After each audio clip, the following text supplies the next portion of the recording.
You're looking at an image from the Google I/O conference, and what exactly, you might be asking yourself, what exactly is the Google I/O conference? The Google I/O conference. Does that mean that somebody owes money to Google? I owe Google, Google I/O conference? I/O in this instance stands for input and output.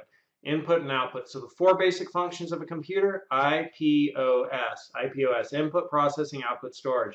And sometimes you'll hear about I/O devices.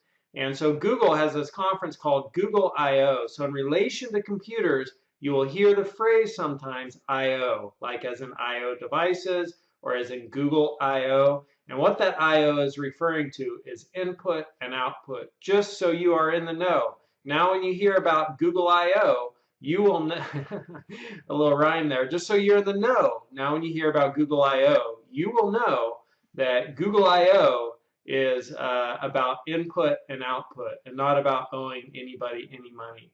So this I and the zero kind of look like ones, and this I and this O kind of look like ones and zeros, which is just sort of an interesting coincidence, I think. If you want to know more about Google I/O, you could search Google I/O and you'll read about the developers conference they have every year up in San Francisco, and you could even ask for a ticket to attend if you're interested, though they give the tickets out by lottery.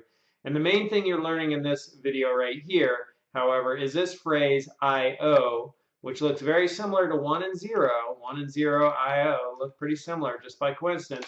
What I/O stands for is input and output, and often we'll refer to I/O devices being, like input or output devices. Like how is somebody interacting with the computer? What kind of I/O devices are they using?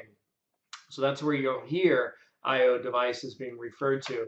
And you need to remember that the four basic functions of a computer are input, processing, output, storage. And what we're talking about when you hear I/O is the I/O part of IPOS, input and output. So just a little terminology for you here, and another phrase to know about when studying computers.